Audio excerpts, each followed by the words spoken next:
Welcome back. Hope you had a good lunch. It was a delicious one. So welcome to session 6, and Jerry and I are the moderators for this session, and he will kick off with doing a little intro to the session, and then we have a lineup of amazing speakers. Dr. Kiskinis will be actually delivering a recorded session, and he's not available for questions. Is that correct? Okay. So it is my distinct pleasure to introduce my co-moderator, Jerry Pfeffer, who many of you already know, who's a clinician researcher and associate professor at the University of Calgary in the Department of Clinical Neuroscience and Genetics. So he wears 2 hats, and I'm so delighted that I get to be on working groups with him. He's so knowledgeable about both and really passionate about VCP disease. So his research program is focused on myopathy and motor neuron disease with an emphasis on deep phenotyping, genotype-phenotype correlations, and biomarker developments. And he certainly helps out a lot of very complex patients across Canada who are referred to him for his expertise in these areas. So without much ado, Jerry, take it off.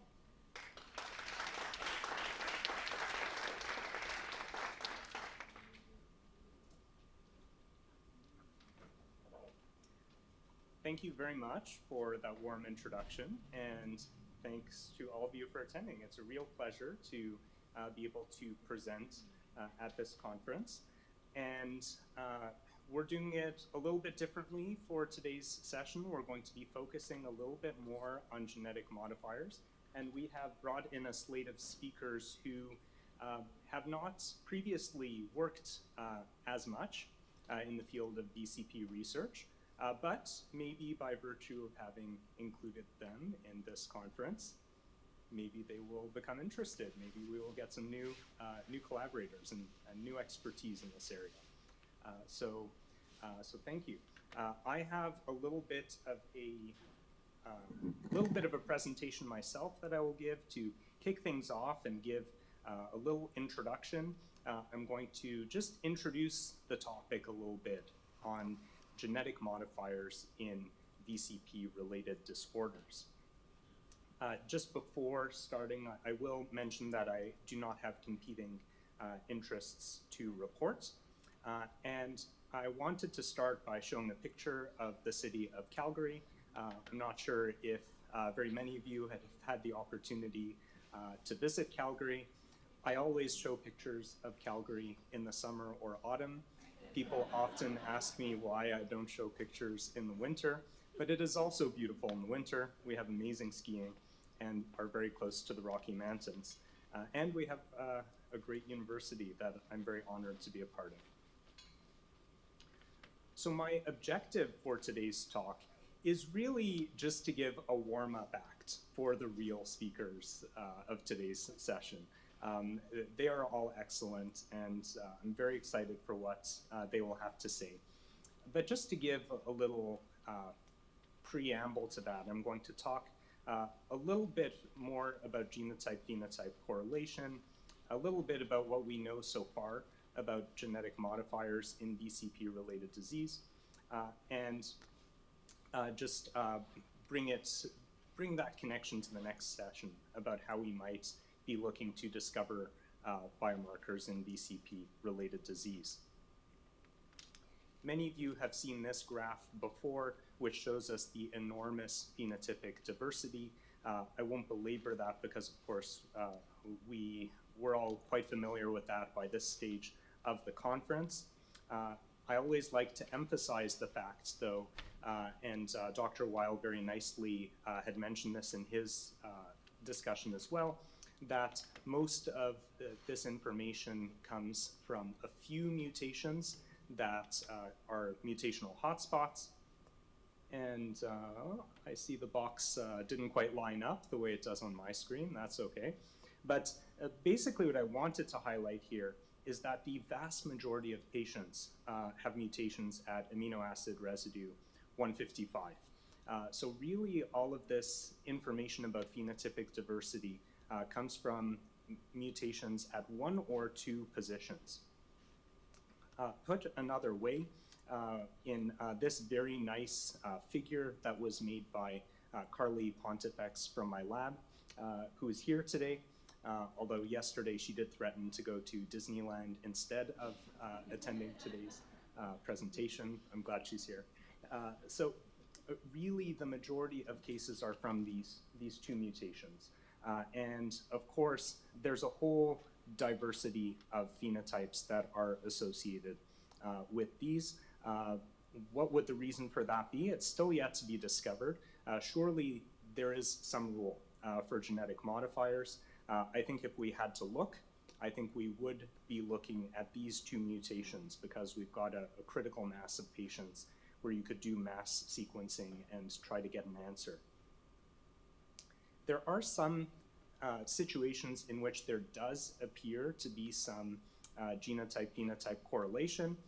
However, as Dr. Weil had mentioned in his lecture, again, we're looking at a small number of cases for each of these, and so you can't necessarily depend on these findings, but we know that there's this interesting finding of isolated dementia, which occurs in patients with mutations at position 395. There's spastic paraplegia, which is a rather distinct phenotype from what we usually associate with MSP.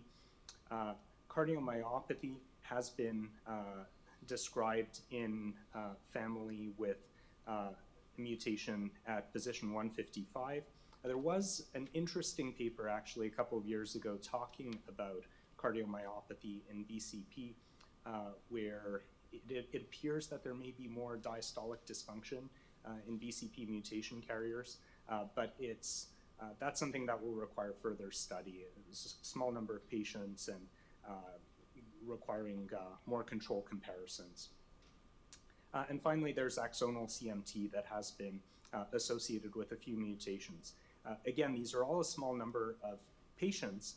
However, the phenotypes here are so distinct that it's rather tempting to believe that over time we will find that these are true genotype-phenotype correlations.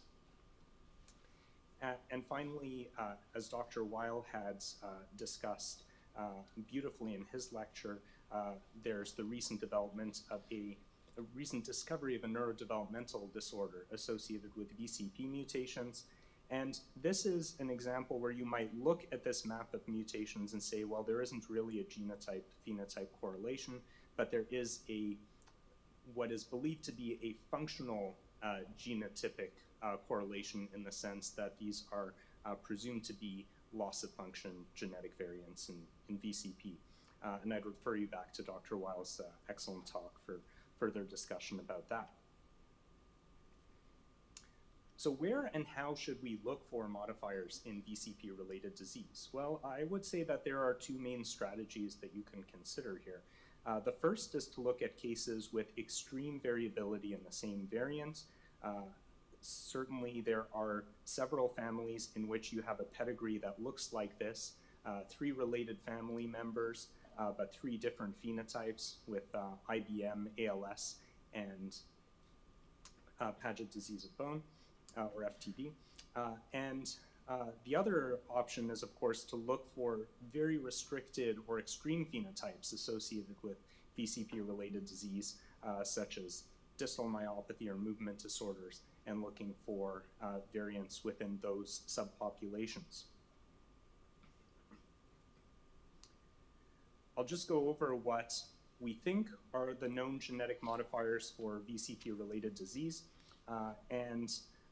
I've shown 4 different categories here with varying levels of evidence for each of these. And I put an asterisk next to TIA1 because I think within this group, TIA1 is probably the only true modifier in the sense that it's a variant that does not cause any disease by itself, but when in combination with VCP appears to modify the phenotype. Whereas the ApoE epsilon 4 allele and SCA2 intermediate repeats are independently associated with neurodegenerative syndromes already.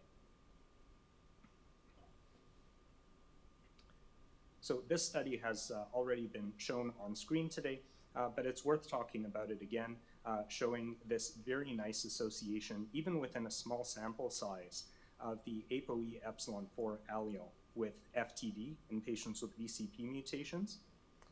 An additional thing that I wanted to point out that has not been mentioned yet today is this very strong association with female sex and the dementia phenotype.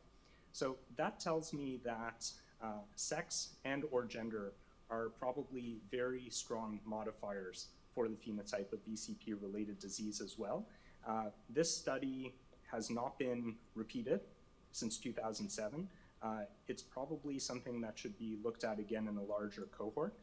We might find some very interesting sex and gender-related differences with regard to FTD or other aspects of the presentation if we looked at this. And I think it's worth saying that in animal models as well, it's probably also worth looking at findings based on sex to see if there are differences. We know that in other neurodegenerative diseases, such as ALS, which is part of the phenotype of VCP-related disease, this is a strongly sexually dimorphic disease. Males, depending on the geographic region, have an increased predominance of up to 2 to 1 compared to females. They have an earlier onset and faster progression on average. In male patients, you're more likely to have spinal presentations, and in female patients, you're more likely to have bulbar presentations. And interestingly, in the C9orf72 repeat cases, for some reason, there is a higher prevalence of female cases than male cases, which is quite counterintuitive because we know that the age-associated prevalence with this mutation, penetrance of this mutation, is going to occur at a lower age in males compared to females. So it's not accounted for really by the longer life expectancy of females. It's probably related to any one of these various intersecting and overlapping factors which may affect sex differences in ALS in general. And this figure comes from a review that is under review from Sarah Jacob in my lab, who did very nice work summarizing some of these findings. And in VCP-related disease, I don't think we know the answers to this. I think this is an area for future study looking at sex and gender as a modifier in itself.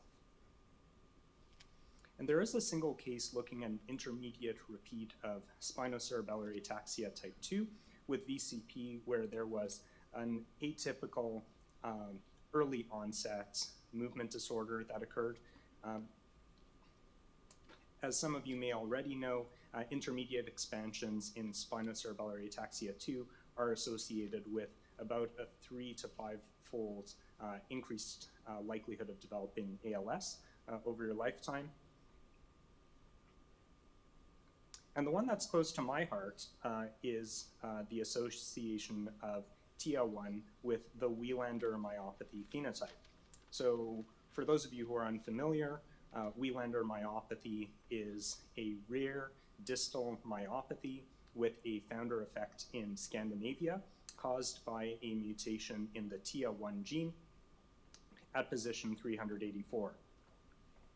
And this condition is associated with finger extensor weakness that is a quite distinctive feature of the disease and doesn't really occur in many other presentations of myopathy. And they also have tibialis anterior weakness, which is going to come up again a little bit later. So it's a very late onset disease, very distinctive presentation. So in work that Dr. Weil had participated in, as well as work where Dr. Malone was the senior author, we had seen that a different variant in TIA1 associated with mutations in sequestosome 1, which is another multisystem proteinopathy gene, these patients developed a Wieslander phenotype. However, this variant by itself does not appear to be sufficient to cause disease. And in fact, it's actually quite prevalent in the population, occurring with an allele frequency of around 1 to 2% of the population. So way too high to be a disease-causing variant by itself. Now, we became aware from my own practice, as well as the practice of a collaborator, of two unrelated cases in which this same TO1 modifier, along with a mutation in VCP, is also associated with a Wieslander myopathy phenotype. Not yet reported, but we will. So this patient had characteristic findings of VCP-related myopathy. I'm pointing out a rim vacuole here and cytoplasmic TDP43 accumulation. And the question is this TO1 variant a true modifier? Well, Carly had done some very nice work in poster 2 that you can check out that showed that this is probably the case. So in fibroblasts that are stressed using arsenite treatment, you can see that control cells, they initially develop stress granules and then they have recovery. With the TO1 variant by itself, you can see that there is some indication that the recovery is somewhat impaired, but not more than that. Otherwise, the phenotype of the cells appears to be rather similar. But as soon as you add the TO1 variant to the VCP or sequestosome variants, you can see that there's a rather dramatic increase in the number of stress granules. So the variant by itself does not appear to cause the condition, but the combination does. And that's a picture of Carly, in case you have trouble finding her. A little bit of additional evidence that it's a true modifier was when we tried to convert these cells directly into myoblasts from fibroblasts using a protocol that we had developed in our lab. And normally with control fibroblasts or fibroblasts of other diseases, we never really have much trouble converting them. And I can see it doesn't convert too well, unfortunately, but the red is supposed to represent Desmin, and hopefully you'll take my word for it that most of the cells in the control and TL1 variant cells are showing the presence of Desmin, that they are successfully transdifferentiated. However, as soon as you use cells that have both the TO1, VCP, and sequestosome, that differentiation is quite impaired. And that's shown graphically over here, that there isn't a significant difference with TO1 by itself, but additively with the other mutations there is. Using an extended analysis of some single nucleus sequencing data that Tyler Soule had developed with Carly in my lab, we found some additional evidence of differentiation defects, and this QR code points you to that paper where we developed the method, and that's a picture of Tyler, who's awesome. And what we're showing here are your type 1 and type 2 myofibers, and in between there's this cluster of cells that are, we believe, are in the process of differentiating based on the markers that they're expressing. Could represent two different things. Maybe there's an excess of differentiating cells due to regenerating muscle, or maybe there's an excess of differentiating cells because they're not sufficiently, they're not successfully terminally differentiating to muscle. And looked at a different way and focused on two patients with sporadic IBM and MSP due to this combined TO1 sequestosome mutation.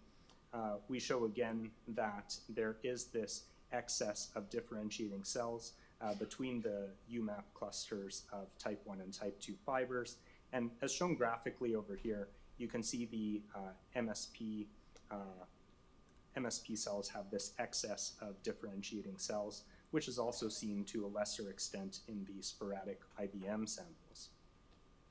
Now, yesterday I got a question from an astute PhD student in another lab, Krista Wallerman, who's right there, and she was asking me, well, this is all very interesting. It looks from the work of yourself and others like there are inflammatory signals that appear in VCP and other types of genetic IBM.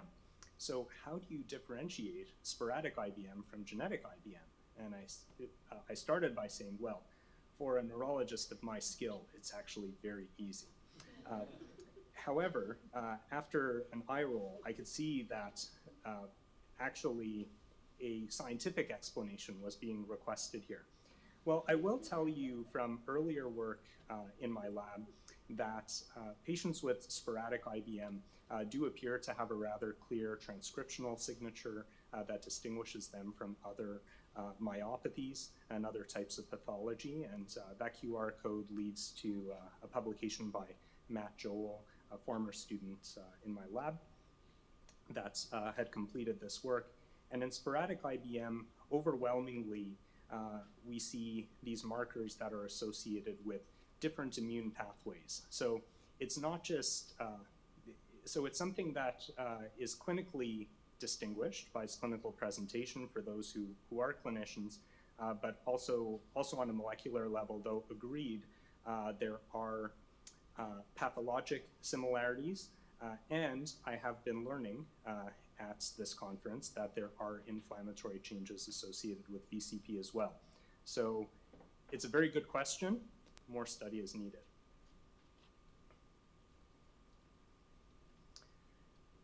So another question that we wanted to look at is, why is there this muscle specificity to these distal muscles that occurs associated with this TO1 variant? And one of the things that I have believed since my childhood is that the reason for the differential vulnerability in all of these different genetic myopathies has to do with alternative splicing of different genes. And indeed, when looking carefully at this, Carly found by accident in sequencing one day that actually there are two different isoforms of TL1, and we looked into it a little bit more. And indeed, there is a long and a short transcript of TL1 that appear to have differences in their function. They also appear to have differences in their expression profile in different muscles. And this was from mining data in transcriptome sequencing from different muscle tissues that we already had available. But basically, it might be difficult to read, but tibialis anterior has the highest ratio of the short transcripts to the long transcript compared to the other muscles that are tested here that are not involved early on in Wiellander myopathy. And looking a little further at this, using a genetic construct for the short and long isoforms transfected into hex cells, you can see that when co-staining TO1 and sequestosome 1, that TO1 and sequestosome 1 overlap very nicely in cells transfected with a long TO1 isoform. However, they do not in the short isoform. Functionally, we haven't quite figured out what that means yet, but we have theories. It would seem to suggest to me that the TO1B isoform is less active and less effective as part of the stress granule and downstream pathways. So I wanted to close it there and say thank you to my lab team. And of course, I realized as I put this picture up that this is from a lab dinner when Carly could not attend, so I actually don't have a picture of Carly up here. I'm very sorry about that. And I wanted to say thank you to Alexandria Evans, who is a former member of my team, who's here in the audience and now working at UCLA. So very proud of her as well. And thank you. And if there are burning questions before I introduce the next speakers, maybe we can take a brief pause for that. But if not, we'll forge ahead.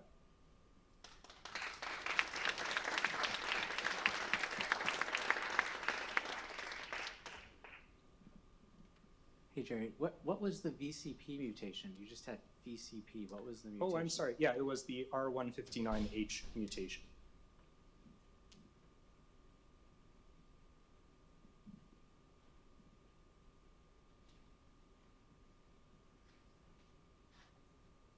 Okay, good. Well, we'll move on. So I'll start by giving a little brief introduction to the three people who are going to be talking today. Dr.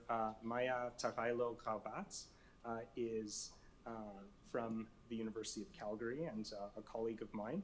She is going to be talking to us about genetic modifiers of single gene disorders. Dr. Qingping is going to be speaking to us about transitional genetic disease, a rather new concept on how to think about disease that's a little bit separate from Mendelian versus polygenic disorders. And finally, in a virtual presentation, we are going to hear from Dr. Evangelos Kiskinis, who is going to give us a talk that I conceptually relate to genetic modifiers in the way that VCP affects the pathogenesis of SOD1-related ALS. So I'll start by introducing Maja. So she is an associate professor in the departments of Biochemistry, Molecular Biology, and Medical Genetics. She is at the Cummings School of Medicine and Alberta Children's Hospital Research Institute at University of Calgary. Her research program interconnects high-throughput sequencing, human and model organism genetics, and genomics. This is to better detect pathogenic variants and understand effects of different genetic backgrounds or modifiers on variable outcomes in rare genetic disease. Real pleasure to have you here. Thank you.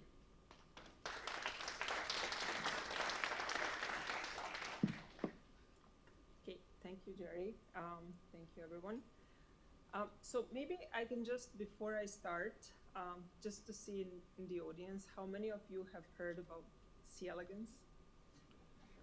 Amazing, great. Because I just realized I didn't put introductory slide into C. elegans.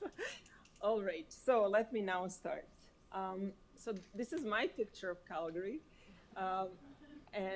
With this, I would like to acknowledge that the land on which I live, work, and play is the traditional territory of the Blackfoot Confederacy, Siksika, Kainai, Piikani, the Tsuut'ina, the Aikaina, Quota Nations, and the Métis Nations, Region 3.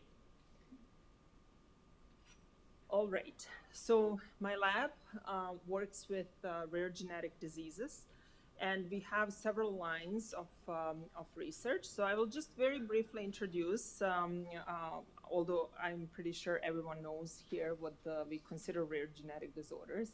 And I'll point into several things that my lab is interested in. So rare genetic diseases are individually rare. This number of what is considered rare genetic disease varies between continents, between the places, but let's say that we consider rare something that occurs in less than 1 in 2,000 people. This number also varies.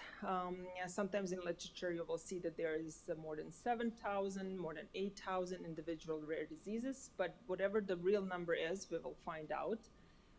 What really this depicts is that even though they're individually rare, when we consider all rare diseases, they become quite common. So in Canada, about 1 in every 12 people lives with some form of rare disease.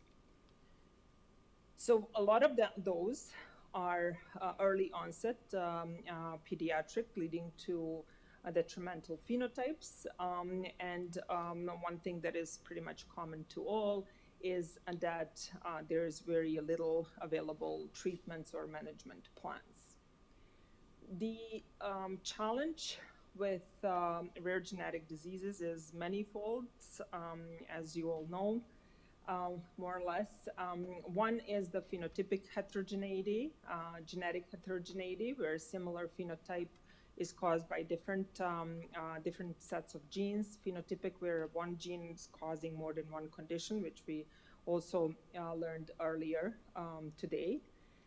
There's lots of unknowns. There is many rare diseases where we know the phenotype, but we don't know which genetic defect is responsible for that. And this number is also estimate that it's more than 2,000 with no genotype-phenotype associations.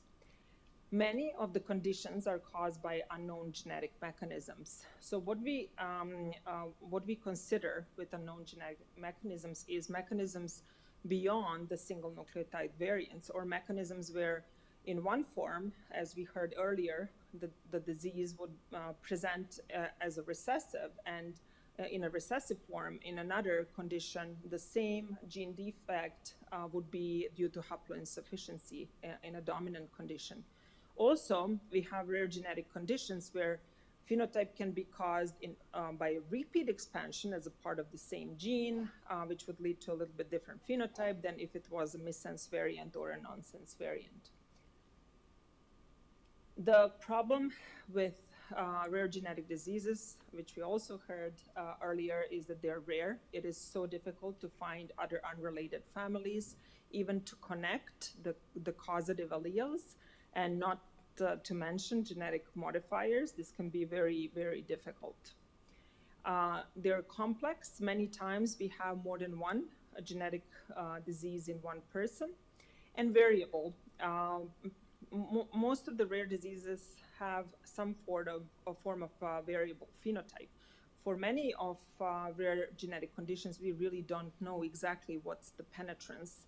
And for most of them, we know that there is variable expressivity. So when we talk about this, we talk about how many individuals with exactly the same variant display some sort of the phenotype, or when we talk about expressivity, how many of the individuals that show that phenotype have milder or stronger phenotype. And this can be quite tricky, because sometimes it turns out that what we think is variable expressivity, and these extreme ends of the phenotypes were sometimes could be caused by actually two different or three different rare genetic conditions in one individual rather than genetic modifiers. So the first part of research that my lab does is this process of ending the diagnostic odyssey, and I'm not going to talk about this today. So in essence, we work with patients with many different forms of rare genetic diseases who have had regular path of the clinical tests done, including, for example, in some countries outside of Canada, whole genome sequencing has been approved as a clinical genetic test, and they still don't get the diagnosis. Then we take them over and we try to figure out better bioinformatics tools, long-read sequencing, things like that, to figure out what's going on. So many times, as you would suspect, we find complex variants or we find new genes that are involved. What I will talk to you about today is the second major component of what we do in my lab, and that's the search for genetic modifiers. So genetic modifiers can be of multiple types. What I've shown here is the main type of genetic modifier that we're interested in, and that's a suppression. So, for example, an individual can have a severe phenotype if they only have a mutation in a gene that is causing a disease. Or they may present with a milder phenotype if there is a second site mutation that is alleviating a little bit of that phenotype. Or they may be completely looking healthy without any phenotypic outcomes if there is a little bit stronger modifier elsewhere in the genome. And this this type of phenomena is more common than what we think. With all the sequencing data now that we have on individuals that are presumably not affected with rare genetic diseases, like recent Nomad release, 500,000 genomes from the UK Biobank and so on, more and more we will find in these databases individuals who have genotype where you would expect them to have a very severe genetic condition, but they don't have any phenotype. So this really tells us there's something else going on in their genomes. So the concept of genetic modifiers has been around for a very long time. And there is a publication in 1940, one by Haldane, where he talked about age as a kind of presentation of kind of variable presentation of a disease, and suggested that something else may be there that is modifying this this type of outcome of multiple diseases. And now we know in human conditions, although this research is not as rich, I would say, as other or rich discoveries as other types, but we have some examples of modifiers in rare genetic conditions.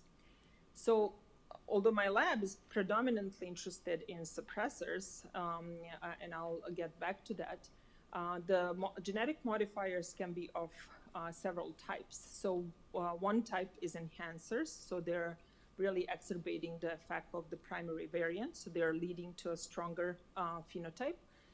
There is an excellent a study that was published several years ago where they actually showed identified modifier of an oligogenic disorder leading to heart condition. They identified enhancer of this disease. Suppressors, as I mentioned earlier, are the types of variants in the genome that are actually making the effect of the primary disease variant not so strong, or maybe even completely bypassing it. So we have some example of that in human diseases, and I think the most popular one, I think, that everyone is mentioning these days is the spinal muscular atrophy, SMN1 and SMN2 as its suppressor. This is really important from the perspective what these genetic modifiers can help us with. They can really help us learn about natural resilience of the genomes, and actually be kind of the way to find a treatment for these patients. Hopefully not by example of being most expensive drug on earth. So this summary was done several years ago, but this kind of summarizes some of the genetic modifiers that are available, were available or made it to OMIM as a curated modifiers of some of the human conditions. So that table is not that extensive. There is maybe now about 50, I think, modifiers that have been kind of well described for different conditions. And one reason why it's so tough to find these modifiers is simply because human genome is so complex. And on top of that, we are dealing with diseases that are so rare.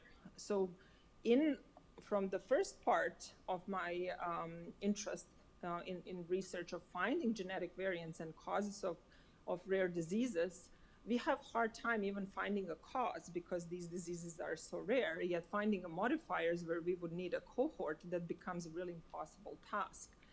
So that really led me to combine my two passions, which is helping patients with rare diseases with a model organism that I really, really love, which is C. elegans.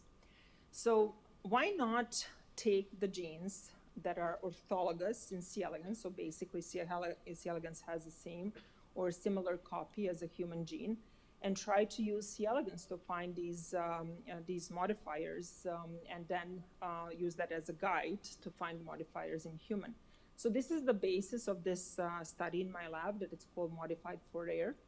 We focus on two types of diseases, metabolic ones and developmental ones.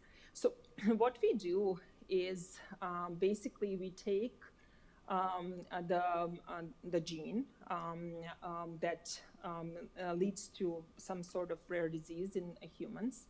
We set up the alleles that will give us a particular phenotype in C. elegans, and then try to screen using different mutagens for modifiers that would basically revert that phenotype, that would lead to a less severe phenotype.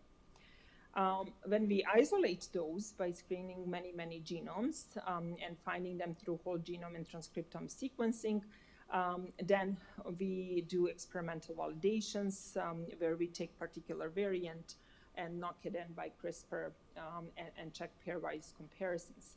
The main type of these second site modifiers that we are looking for are something that we call a silent variants. What that means is they're not synonymous variants. They're most of the time missense variants, but they're really not resulting in any phenotype on their own. But when you put them together with disease variant, they're leading to suppression. So if you think about therapeutic ways that you really want to target something that would not cause a problem for the rest of the body, but it would really alleviate just for the problematic things. So I will give you an example of a screen and what we've done for the microcephaly. So the pathway for centriole components have been first ever discovered in C. elegans. Only later they were identified in human, and they were identified to lead to microcephalies in human. So out of these 5 components, core components of centriole, pretty much all of them have been discovered to cause microcephaly except for one. And we recently have been involved in collaborating in this study, a large study where they identified the patients with mutations in this gene, and pretty much the phenotype is what we've expected all along. So this is just in addition to those 5 core components. With years of research, additional components all involved in this centriole biogenesis have been identified to lead to this microcephaly phenotype in human. So one may ask, how do you use these little worms to study microcephaly in human? How do you compare this to this? This is C. elegans brain. And this is very sophisticated presentation of C. elegans brain. The answer is simple. So all of these, this whole pathway actually results in, affects the most vulnerable cell division, which in C. elegans is first embryonic cell division. In human, it's divisions that are happening in brain. That's why in human, a loss of function variants in these genes, they don't lead to complete lethality, but rather to small brains. So we use embryonic lethality in C. elegans as a readout for small brains in human. So this is an example of what we've done. This typically takes about a month to do this whole process. So we've screened 1.2 million haploid genomes of C. elegans using a cocktail of EMS and ENU mutagens. We used one temperature-sensitive variant in PLK4.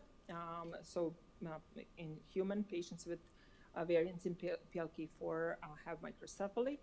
So we simply took it as a readout that at restricted temperature, all of these worms would be dead. However, the ones that have second site mutations due to these mutagens are able to survive. So we've done all of this and we're able to isolate about 120 or so suppressor variants. And when we isolated all of those, we conducted whole genome sequencing, bioinformatics analysis, and variant analysis, and pretty much identified what are those modifiers. So some of these modifiers, 15 of them, are intragenic modifiers. Intragenic modifiers means that those are variants in the same gene. And what is quite interesting is that this allowed us to see where these variants are clustering. Also, some of these variants are in UTR. This is a region that is not very well understood and not easily interpretable in either way. So the variants in these UTRs are actually causing increased expression of PLK4, and this is what's leading to observed suppression. So beyond that, we've isolated 125 extragenic modifiers. So those are modifiers in different genes in the genome. Some of them are very strong suppressors, and independent variants were isolated more than once, and some of them more than 10 times. And what is really interesting is that pretty much 90% of these variants that were found in these genes in C. elegans pretty much have orthologs in human. And some of them have been already published to be modifiers in microcephaly. So this really tells us that research that we can do using this model organism can lead to identification of genetic modifiers that are relevant to human. So beyond of actually finding these genetic modifiers, what we are also doing using C. elegans as a model, we are developing tools. So we are developing tools, general tools for identification of modifiers from different model organism genomes. So this is an example of a published tool, which is based on processing a short read whole genome sequencing and modifier identification. So this was made in hopes that this galaxy-based pipelines would help other researchers utilize more model organisms and isolate more genetic modifiers relevant to humans.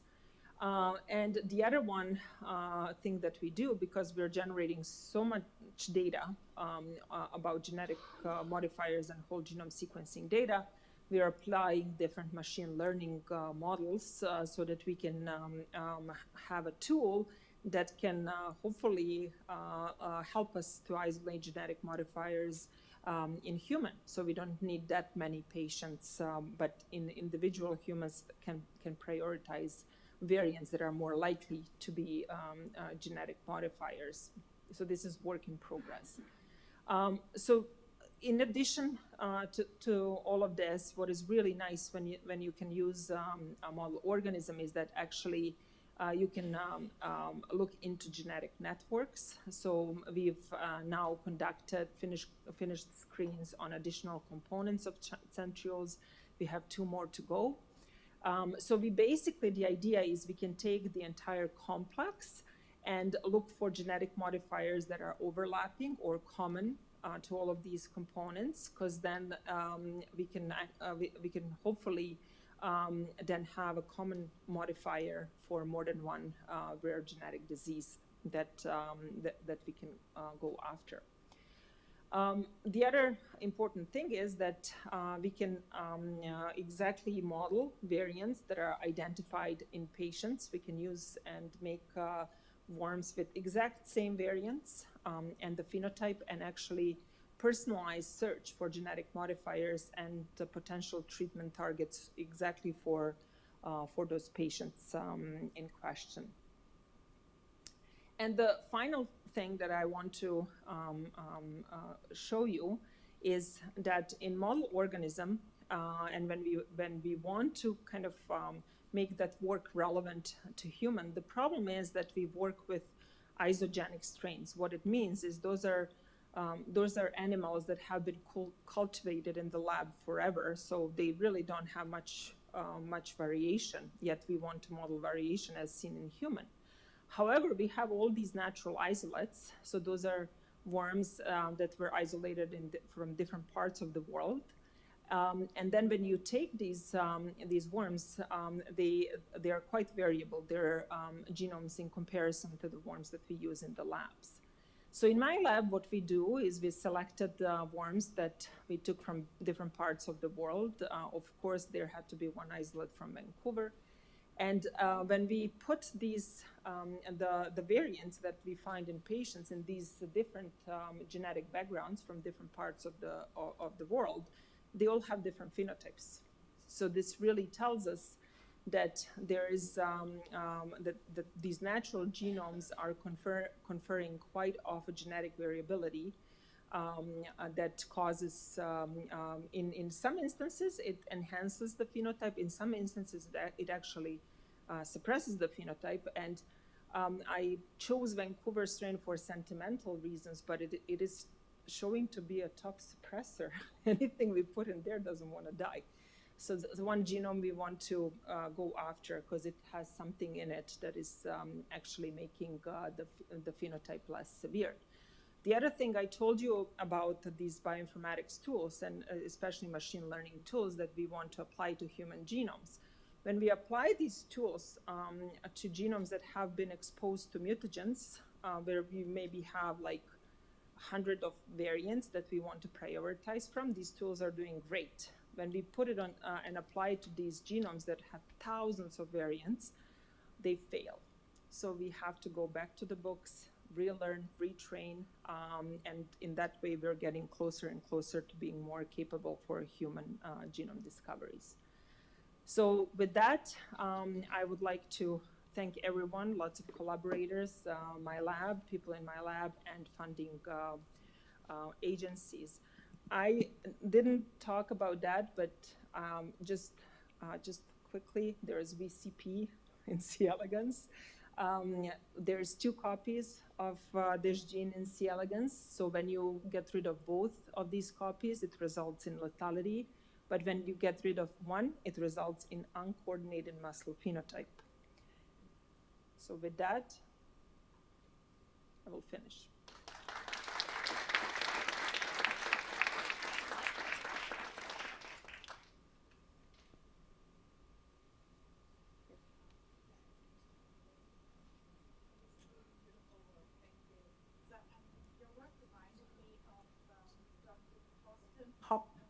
Hoppe, H-O-P-P-E, who published C. elegans work in with VCP, knocking it down. I think that's that.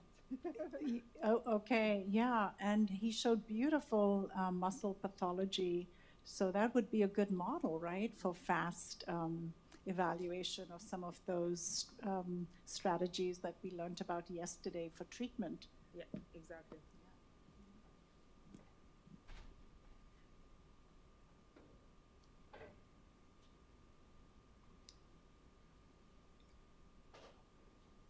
Any other questions? Yeah, okay. Can you talk a little bit about how you would approach working on VCP? Well, I can speculate a little bit. So one thing, so in C. elegans, I really quickly checked on it. So there is 2 copies of VCP. So there is 2 paralogs, and they're quite similar. So if we want to get essential, we mostly in my lab worked with essential phenotypes. So if we want to get essential phenotype, we will need to get rid of both of these copies. However, there is that muscle phenotype, which is specific to one of them.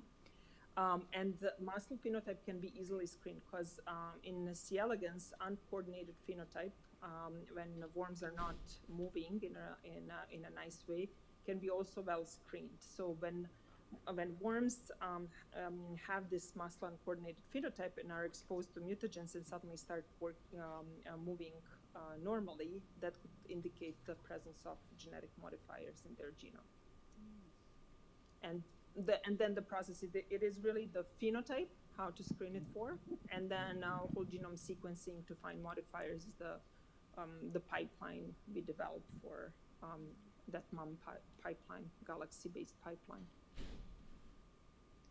So based on your work in this area, it sounds like it's unusual to find highly penetrant modifier variants that always produce a similar change to the phenotype. Would that be correct?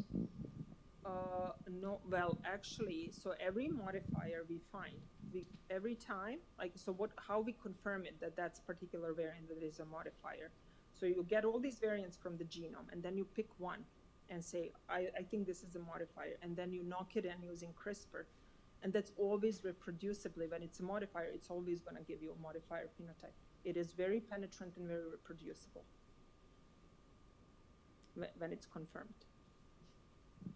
Hi, did you just say that one of the isoforms leads to this muscle defect and not the other isoform? Yes. I thought you just meant haploinsufficiency, so Yeah, it's one but not the other. One of the homologs, yes. And what do we know about, maybe this is unfair, you didn't do it, but do we know what the difference is between the two? That seems like an important clue. Yeah, I don't know 100%, sorry. Okay, all right, I'll look it up. Something Thank you. to look into, for sure.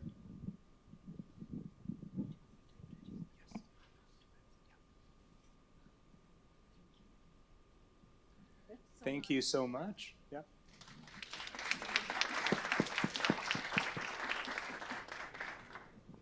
Thank you. That was a wonderful talk. So it gives me great pleasure to introduce Dr. Qingping Zhao, who comes here from Stony Brook University. He's a professor there in the Department of Medicine and has been, is currently the chief of the Division of Rheumatology, Allergy, and Immunology. He's also the director of the Center of Autoinflammatory Diseases and the Zhang Family Endowed Chair in Rheumatology. So it's one of the hubs that is a referral center for patients nationally recognized with these complex autoinflammatory diseases and also periodic fever disease. He's also worked on gene therapy for rheumatoid arthritis, and that sowed the seeds for his interest in rheumatic disorders and the genomic basis of those disorders. He has also proposed a new concept of disease, which got me my ears pricked, genetically transitional disease. And that's because genetics, as we well know now, doesn't provide the answers for genetic diseases. So I'm really looking forward to learning more about this new concept. And thank you very much for accepting our invitation.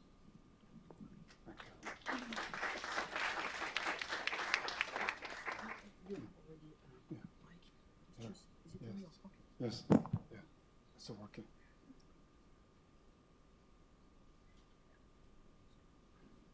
Okay, thank you for your kind introduction.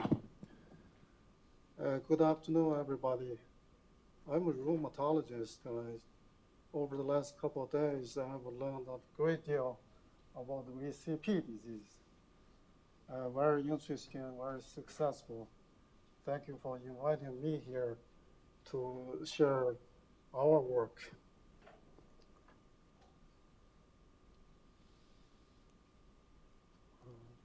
Here, right? Yes. So basically, new concept, genetically transitional disease. The purpose for this talk, after my talk, if you can understand the concept, you could use this concept as related nosology to your disease or any disease genetic related. Two pioneers in genetics, 200 years old.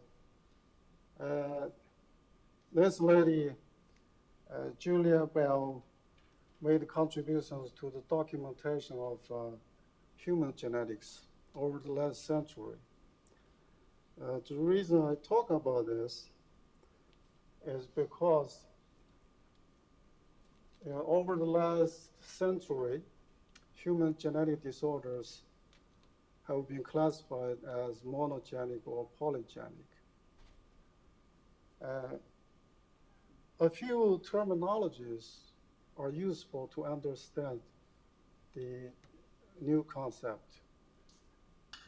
Everybody knows here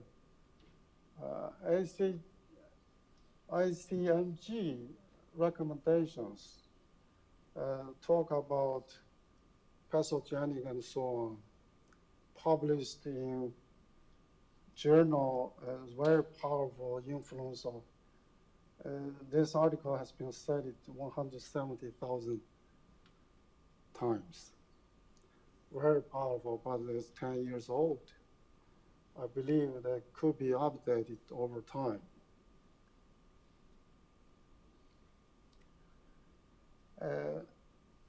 Again, terminology, everybody knows here, we classify the genetic mutations and variants based upon allele frequency. 1-5% we call rare, low frequency or common.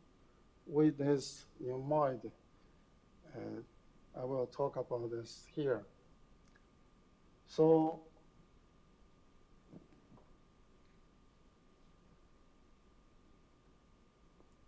traditional binary classification of human genetic disorder, monogenic, polygenic. In between, certainly there was nothing there. 2 years ago, I came up with the idea. I reached out to a famous geneticist, Dr. Grant Gibson at Georgia Tech. He loves this idea. We worked together to publish this in the Trends in Genetics a year ago. It looks like it has caused excitement in the world of genetics. What does this mean? I will explain to you. First of all, I also got two authors here, Dr. Graovac, expert in amyloidosis, Dr. Sen, Columbia University, IBD expert, and this is the guy, Dr. Gibson. I really, really appreciate all these co-authors for their help. So what does genetically transitional disease, or GTD, means? It means genetic mutation is necessary, but not sufficient to cause disease. I will share some examples shortly. Why some people carry this, they do develop disease, why some not?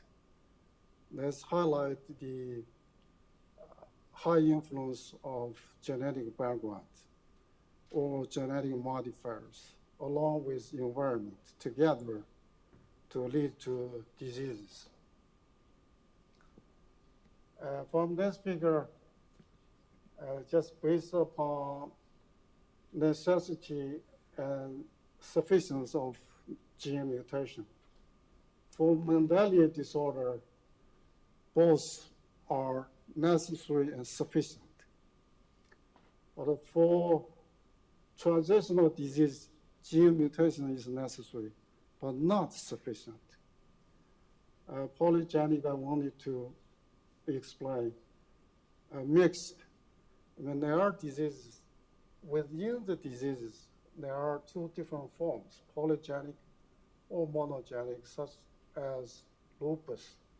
Mostly we call lupus polygenic, but there is a form monogenic that's related to DNS1L3 mutation. That's called monogenic. We call this mixed.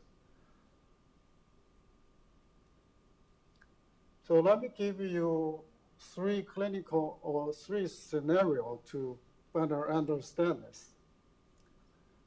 Number one, cystic fibrosis, a recessive disease.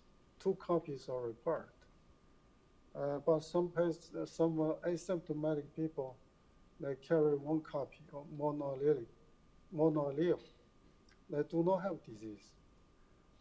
This is called GTD, meaning maybe down the road with environmental factors and so on, they develop diseases.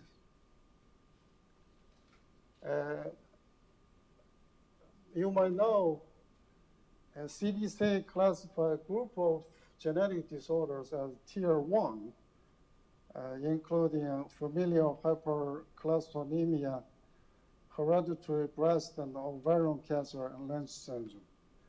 And in fact, 1% of asymptomatic adults carry genetic mutations. They are asymptomatic. So this status is called GTD. This is the second scenario. The third one related to variable degree of disease severity in rare conditions, perhaps including VCP. I'll ask about your opinion about this. Let me give you a few examples. Autoinflammatory disease. Autoinflammatory disease are rheumatic inflammatory conditions. They do not have, people with this, they do not carry autoantibodies. Mostly they carry genetic markers. There are several dozen diseases so far over the last 20 4 years put together. So in the world, there are very few experts in this. I deal with adult. Start from Cleveland Clinic, where I worked for 7 years. And I moved to Stony Brook Medicine. I moved the center there. We have patients from all over the country, some from Canada. Let me give you an example, GTD example, familial Mediterranean fever. It's a recessive disease. 30% of people with this disease carry only one copy, monoallelic. So some people carry one copy, they're fine, no symptoms. But later on, they developed. This is an example of GTD. There is a variant that's called E148Q here. This is a low penetrance variant. It has been extensively studied in familial Mediterranean fever. Although controversial, it contributes to mild or atypical familial Mediterranean fever. This is not a high penetrance monoallele. This is another example of GTD. This condition, I don't think the audience here have ever heard of this. A decade ago, when I worked at Cleveland Clinic, I led the report this syndrome along with colleagues. And now it's being increasingly recognized. Cleveland Clinic has a big cohort. UC Irvine has reported this in JET, or the Blue Journal of Dermatology. Basically, it's an inflammatory condition. Fever, rash, joint, stomach, chest pain, inflammatory markers. You see here, mostly dermatitis described as erythematous patches. Another feature is distal leg swelling, locally heart failure, but not really. Eyelid swelling. These are features or characteristic phenotype. This syndrome is associated with NOD2, NOD2. NOD2 is an immune sensor present in cytosol, play a very important role in innate immune response. Some markers are related to Crohn's disease. 40% people with Crohn's disease, that's well known. There's a pediatric disease called Blount syndrome. They carry high penetrance, NOD2 mutations. I never saw that in adult. In this syndrome, people carry shared genetic mutations with Crohn's disease and other variants. But these variants are low penetrance, meaning some healthy people carry this. And certainly they are not sufficient to cause disease. This is an example of GTD. People with this syndrome usually carry two variants, intragenic variants, or three, sometimes extragenic, 2 or 3. Let me give you an example of this case I have seen followed up.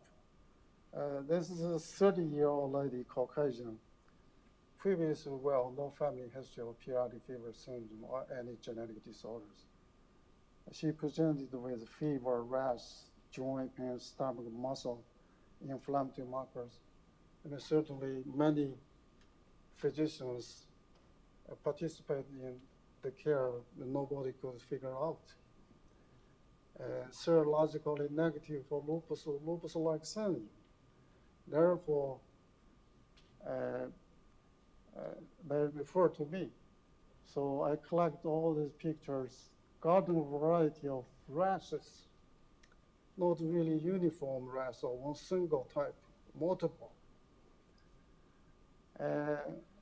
Primary rheumatologist ordered genetic testing. This testing was done at Invitae, included 400 some genes. The lab only reported one. It says not two, risk allele. That's why they referred patients to me. What's going on with this? Usually when I see this, because most molecular labs, they report pathogenic or likely pathogenic variants, mutation. They don't report so-called benign variants. Therefore, maybe 20–30% of tests will be positive, 70% will be negative, then you will get stuck. You don't know what's going on. So based upon the phenotype, I would assume that time she has autoinflammatory condition, but I don't know which one because overlapping clinical features. So I sent samples to a lab called DDC Middlefield, Ohio. So 6 gene panel I designed over the last 10 years.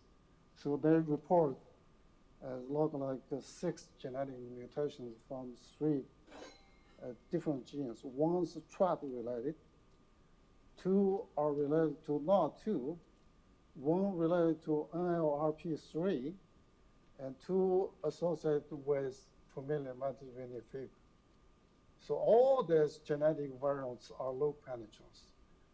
They are known to contribute to autoinflammatory diseases. But because of the mixed clinical phenotype and genotype, so last year we named this as mixed no-like receptor autoinflammatory disease at the American College of Rheumatology. We published an article at Frontiers in Immunology just a few months ago. So this is interesting. Do you think this is a monogenic disorder or Mendelian recessive or dominant? Not really.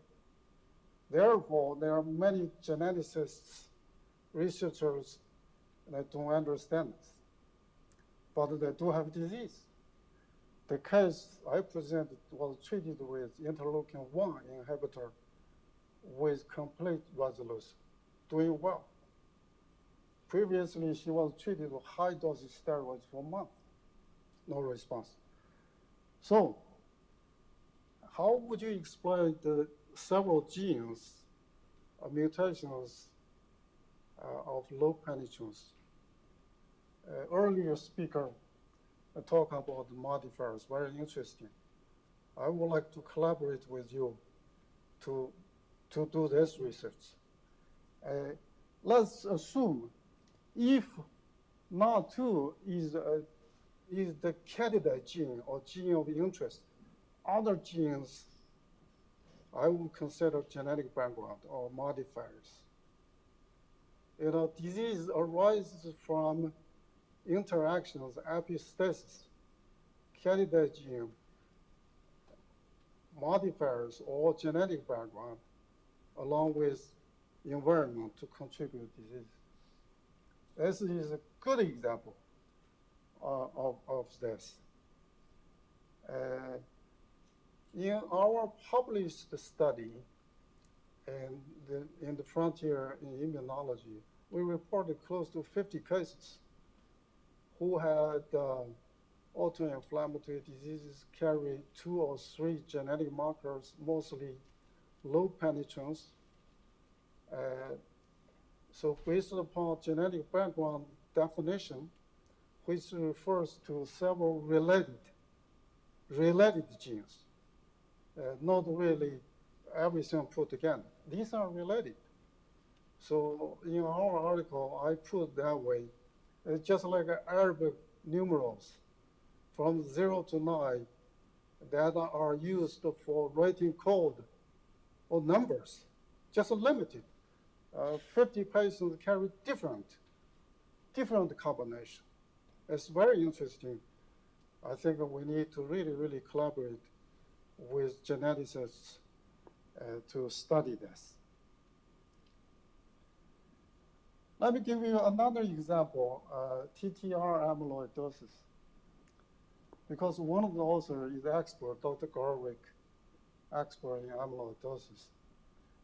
TTR amyloidosis, there are two forms, mutant form and wild form. So mutant form, there is a mutation commonly seen that's called V30M.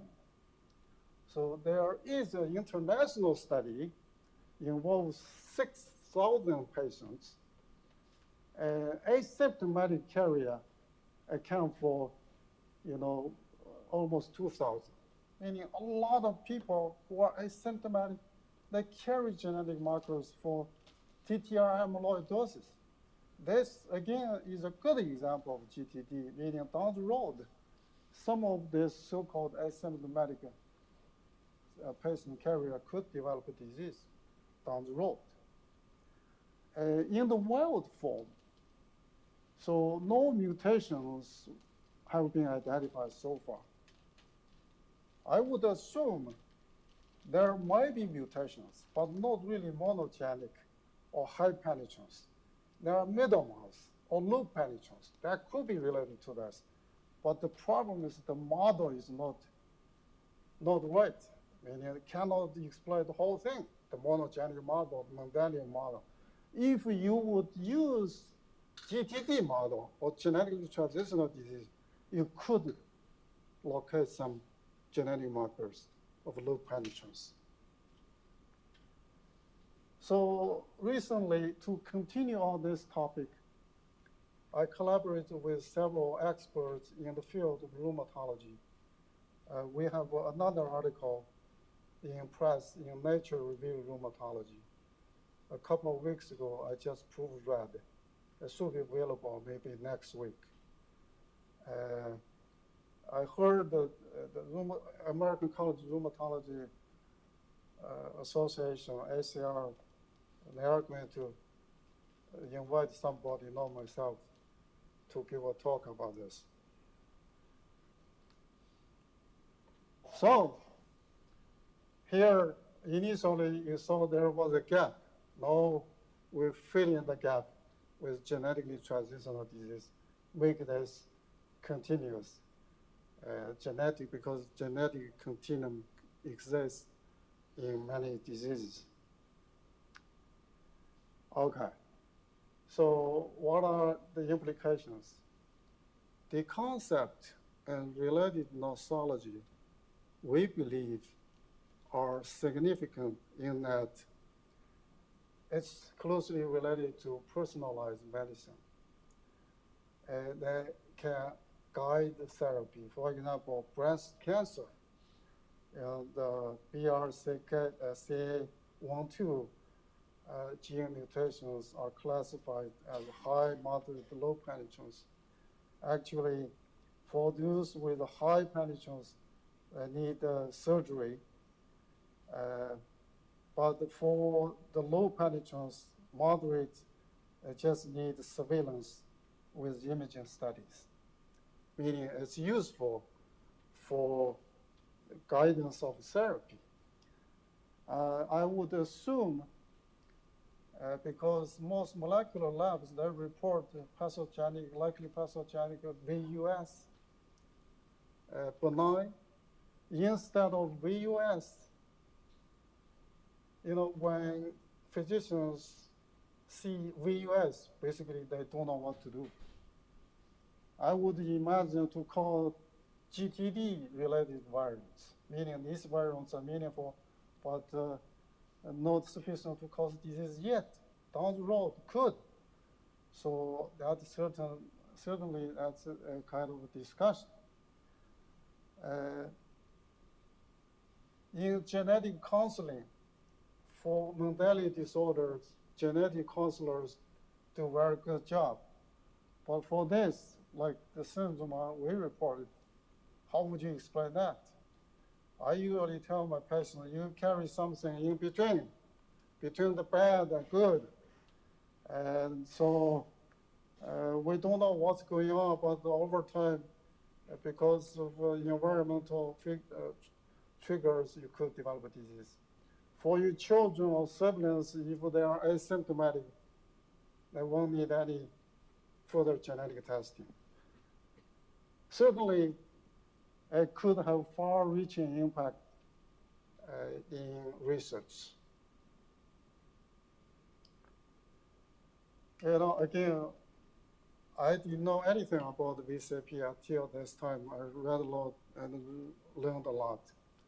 So could you consider some cases of VCP as GTD? I would hope to see some articles from experts like you in the near future saying, you guys talk about more than 100 variants that might be associated with VCP disease. Some are highly penetrant, some are in the middle, some are low. So why these folks develop the disease later on in their life? Because the genetic mutations are not strong enough. Why female are more than male? Dr. Pfeffer talked about that. Because genetics are not determined in some cases. If they are determined, like Huntington disease, male, female are almost equal. Maybe slightly, but not predominant. Actually, we have an article, manuscript. I work with genetics. I work with bioinformatics experts at the NIH and Stony Brook. We've been doing this. Okay, so just briefly, if you understand the GTD, you could, apply that to any disease you would think that could fit this well. Okay, that's the end of my talk. Thank you for your listening.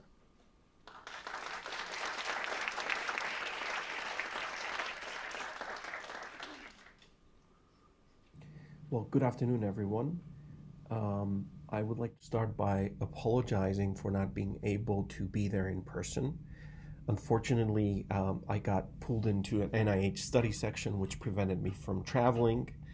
But nevertheless, I'm delighted with the opportunity to present to you remotely and tell you a little bit about our own interest around VCP, our observations about its role in suppressing toxicity in ALS model systems, and how we think it could represent a rational therapeutic target for amyotrophic lateral sclerosis. So those are my disclosures. They're at the bottom. They're unrelated to what I'm going to tell you about today. So in my lab, we primarily use induced pluripotent stem cell-based technologies to study neurodegenerative diseases. Our main interest is amyotrophic lateral sclerosis, ALS, and this is just a single slide to tell you a little bit about this disease. So ALS is a devastating adult-onset degenerative disease that stems from the dysfunction and eventual degeneration of a very particular neuronal subtype known as the motor neuron. So motor neurons exist in the brainstem and the spinal cord, and they extend their axons outside the central nervous system to synapse with muscle, and thus allow us to control our movement, how we walk, how we talk, how we breathe. And clinically, it's characterized by a progressive inability to control our muscle. It starts focally and spreads throughout the cell body, and it eventually leads to fatal paralysis. It's a very aggressive disease. The average survival is between 2 to 5 years. And there's really no meaningful therapeutic approaches, although recently there's been some more rational therapeutic approaches that I'll talk about today. So genetically, it's very intriguing disease. The overwhelming majority of patients are of a sporadic nature, but about 10% of cases run in families. These are caused by mutations that are usually highly penetrant, and there's been tremendous genetic breakthroughs in ALS genetics over the last 25 years or so. And we now know of genes that, when mutated, can cause ALS. We now know more than 30 so genes. And what I've done here is I've basically grouped the genes based on the function of the proteins that they encode.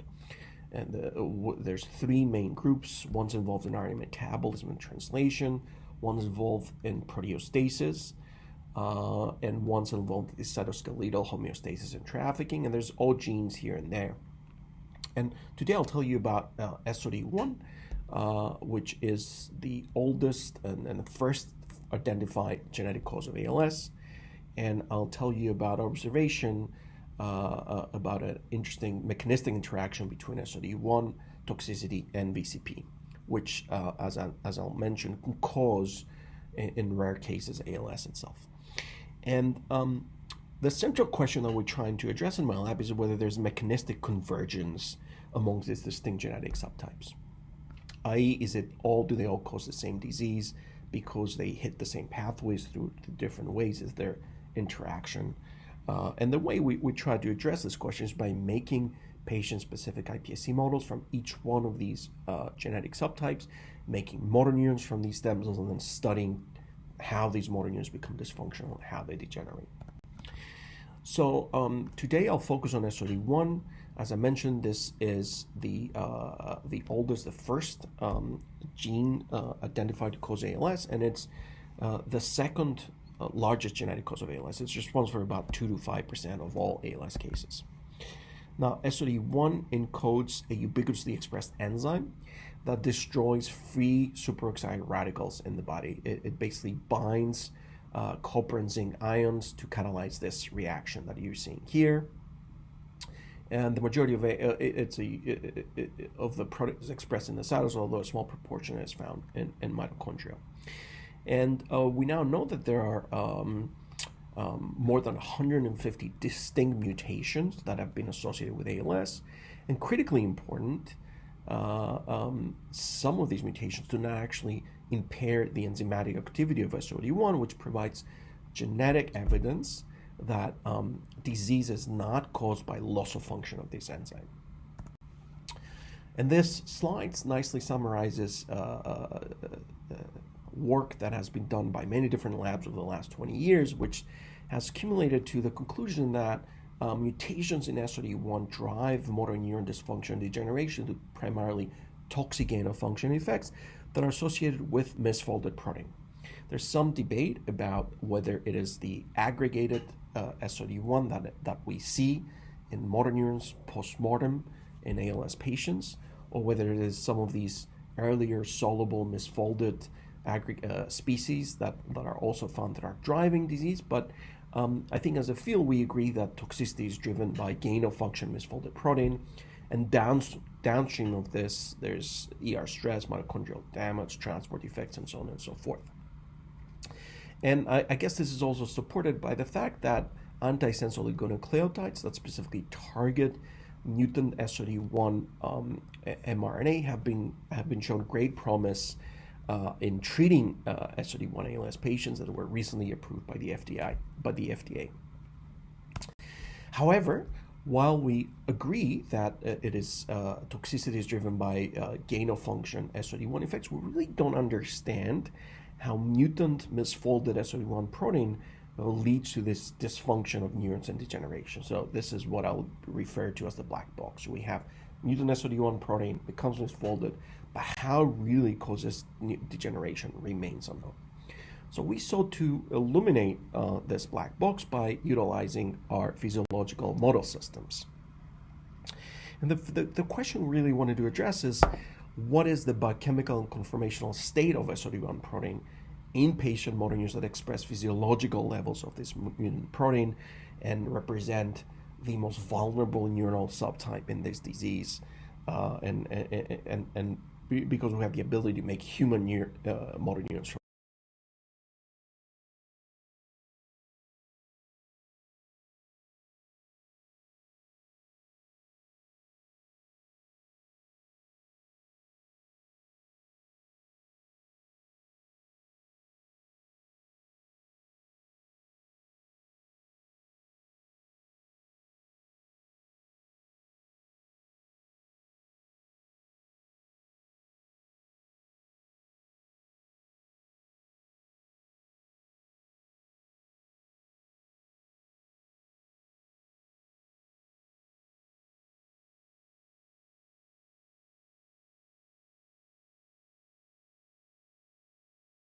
Isogenic line.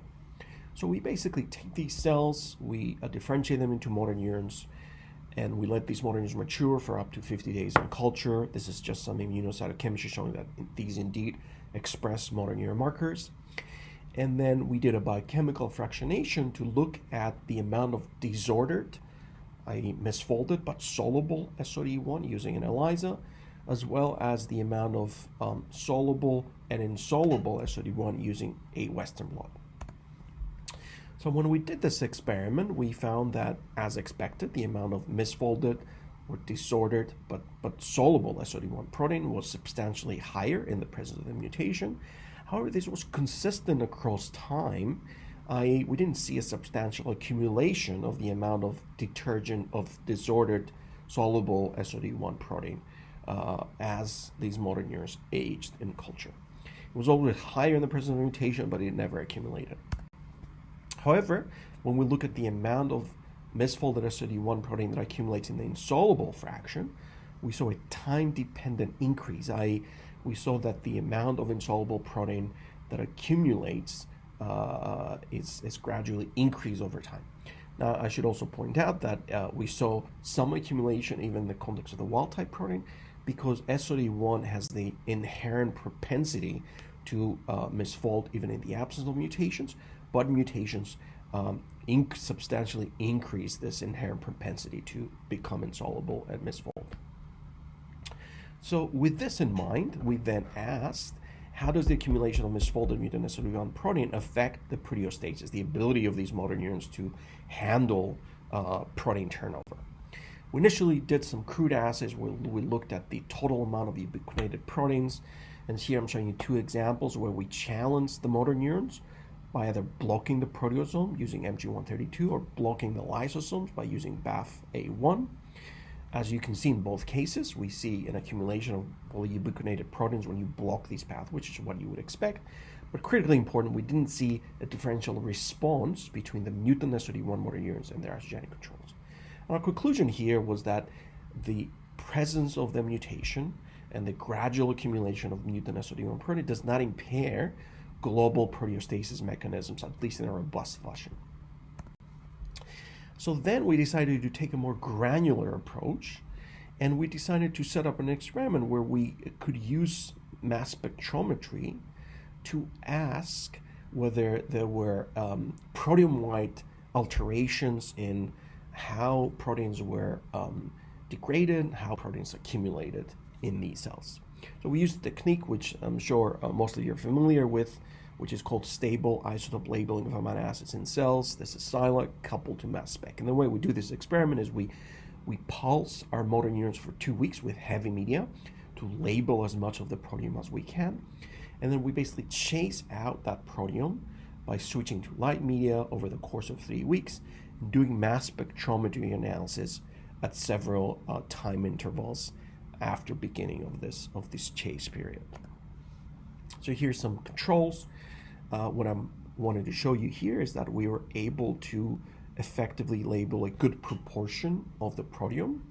The average labeling efficiency was more than 90% and across both genotypes. And it basically translated to that about at least 74% of peptides were labeled by at least 80% similarly between the two genotypes. Here's some more control data. Here's actual number of proteins across time. In dark red, I'm showing you the number of labeled proteins, which as we're beginning the chase is high, and as we're moving towards the later stages of the chase, gradually decrease. This is accompanied by a concordant increase in the amount of newly synthesized proteins which are not labeled. And you see a similar pattern between the mutant motor neurons and the estrogenic controls.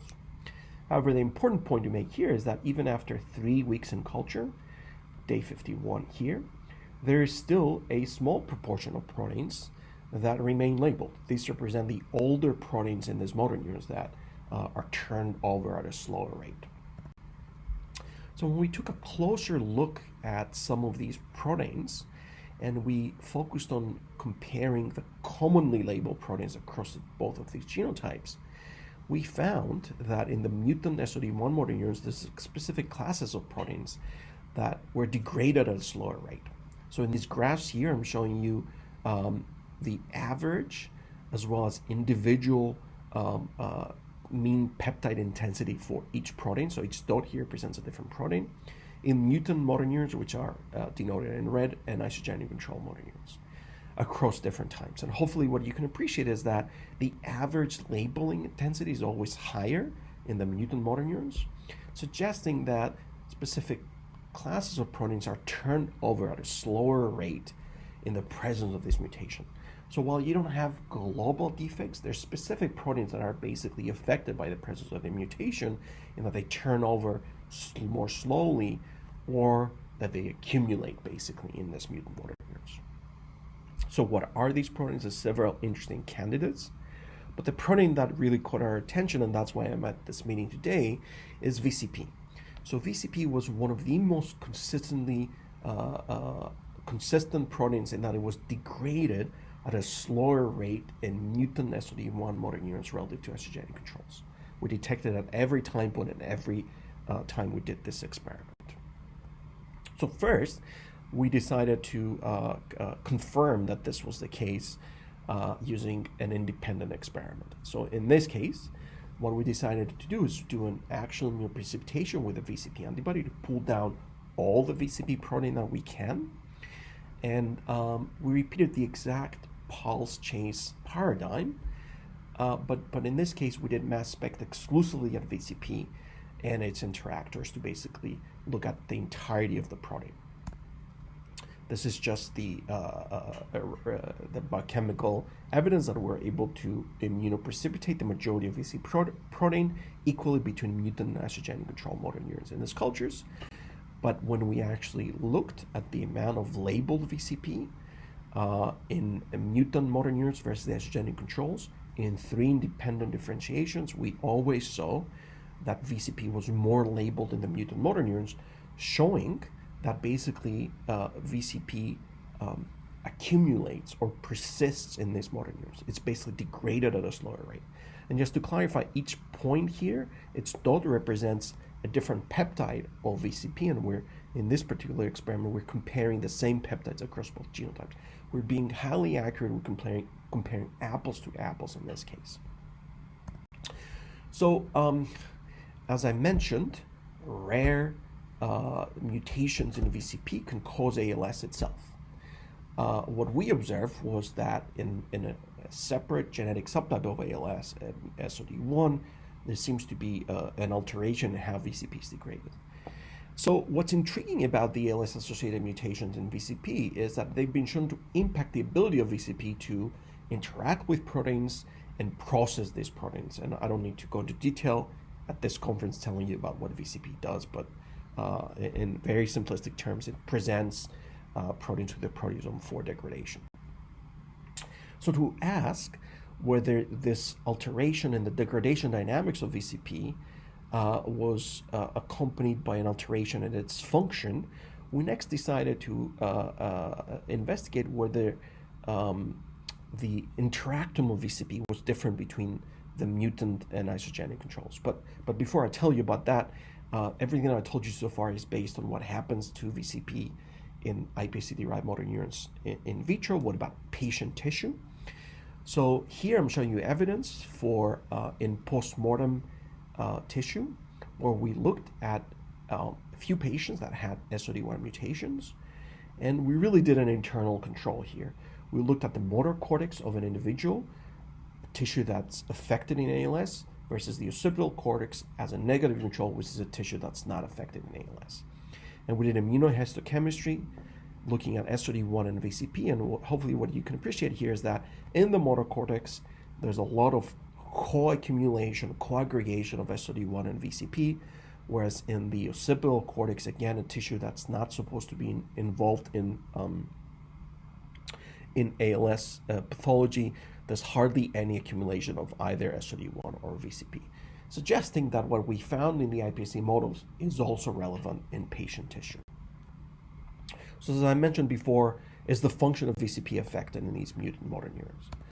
So we first decided to pull down VCP, as I showed you before, and ask whether the interactome of VCP was different between the mutant SOD1 and the iatrogenic control motor neurons. And to cut a long story short, while the majority of VCP interacting proteins are common between both genotypes, we found clear evidence for both gain of function interactions, i.e. VCP interacting with new proteins in the case of the SOD1 mutation, as well as loss of function interactions in the case of the mutant SOD1 motor neurons. This is just a volcano plot showing you some examples. This was a very intriguing list of proteins for us because it involved several key proteins that have been implicated in ALS pathophysiology before. It's just proteins that have been implicated in trafficking defects, proteins that have been involved in cytoskeletal defects, heat shock proteins, and so on and so forth. And we're currently engaged in understanding how the function of these proteins is affected by the dysfunction of VCP itself. We suspect that it has to do with the rate of their turnover, but we're still working on this. So this cartoon summarizes what I've showed you, in that we think that the progressive accumulation of insoluble mutant SOD1 protein in human motor neurons causes an alteration in VCP function with both gain and loss of function interactions in VCP. So this posits the hypothesis that why does VCP, or it poses the question of why does VCP become altered in its function? Is there any evidence or a functional interplay between VCP and mutant SOD1 itself? So to do this experiment, we went to a simplistic model where we took HEC293 cells and overexpressed either mutant SOD1 or wild-type SOD1 in the presence or absence of VCP. And there's a lot of data on this slide, but hopefully what I want you to focus on is this lane down here, where we're quantifying the amount of insoluble SOD1 protein. This is this lane here. So when we express wild-type SOD1 with wild-type VCP or without VCP, there's no SOD1 that accumulates in the insoluble fraction. However, when we express mutant SOD1, the majority or a good proportion of this mutant SOD1 ends up in the insoluble fraction. However, when we throw in VCP in this reaction, VCP basically degrades the SOD1 that ends up in the insoluble fraction. We think this is dependent on the activity of VCP because if we repeat the same experiment but now block its activity by using NMS 873, which is an inhibitor of VCP activity, some of this mutant SOD1 reaccumulates in the insoluble fraction. This is a HEC cell, what happens in motor neurons. So here we mate wild-type or mutant SOD1 motor neurons, and we block VCP activity by using the NMS inhibitor. And what I'm showing you here, quantified here, and showing you here the plots, is that only in the case of the mutant SOD1 do we see a VCP-dependent effect, in that when we block VCP activity, we see more mutant SOD1 accumulating in the insoluble fraction, that's shown here, whereas in the wild-type SOD1, there's no effect of VCP. Whether you block VCP activity or not, very little of these SOD1 accumulates in the insoluble fraction. So again, this cartoon summarizes what I've shown you, in that overexpression of VCP shifts the balance of insoluble towards soluble mutant SOD1 by degrading the amount of insoluble mutant SOD1, whereas blocking VCP activity conversely shifts the balance the opposite direction with more mutant SOD1 accumulating in the insoluble fraction. So the last couple of slides, I want to show you what we did to assess the functional ramifications of the ability of VCP to degrade insoluble SOD1. So in vitro, we differentiated motor neurons from that had either patient mutations or isogenic controls, and we asked whether these motor neurons degrade or degenerate, at a faster rate, and whether VCP could ameliorate that degeneration. So this is a Kaplan-Meier plot. The red motor neurons are ones that have the SOD1 FRV mutation, and what I'm showing you here is that those degenerate at a faster rate than isogenic controls. But importantly, when we overexpress VCP in these mutant SOD1 neurons, showing here in blue, we can rescue this toxicity, and we can make the mutant SOD1 motor neurons behave like the isogenic control motor neurons, suggesting that overexpression of VCP, or demonstrating that overexpression of VCP, improves the survival of this mutant.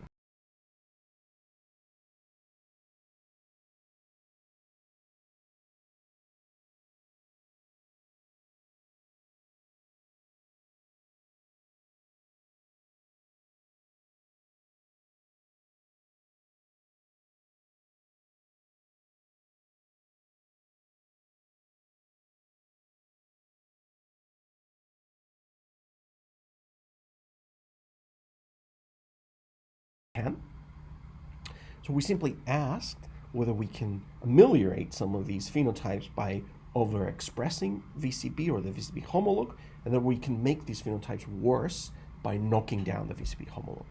And here I'm just looking at one of these phenotypes. This is the average speed. This is the wild-type worms. The mutant SOD1 worms move less, and when we overexpress VCP, we can rescue this toxicity, and when we deplete VCP, we can make this phenotype even worse. And these are the controls: overexpression of VCP alone or knockdown of VCP alone. So the last question was, is any of this phenotypic rescue dependent on the ability of VCP to rescue the solubility of SOD1? And the answer is yes. We repeated the biochemical fractionation in the worms. And what I'm showing you here is that when we overexpress VCP or the VCP homologue in the mutant SOD1 motor neurons, we reduce the amount of insoluble SOD1 in these worms. So hopefully what I would like you to take from this is that we've illuminated a little bit of that black box, and what I'm making a case is that VCP biology mediates a lot of mutant SOD1 toxicity in these patient motor neurons, in these worm models, in both in vitro and in vivo. We're excited about this findings because we, for the first time, were able to connect two distinct genetic subtypes of ALS, SOD1 patients and VCP patients. We think it's important for understanding the convergence between distinct genetic subtypes. And we're currently focused on understanding whether VCP overexpression can rescue SOD1 toxicity in mammalian models, such as mice and rats. But we're also really intrigued by this question whether VCP can ameliorate toxicity in other subtypes of ALS, including TDP43 and so on and so forth. And I'm really very disappointed with my inability to be there and listen to some of the other fantastic talks. I know there's some work on TDP43 and VCP and so on and so forth. So again, I apologize I'm not there in person. These are the people that did the work. So Kostas Choras, I mentioned Jeff and Bob, critical collaborators of funding agencies. And if anybody's interested in hearing more about this or have ideas about how we could collaborate, please reach out to me. I would love to talk to you. Thank you again for your time.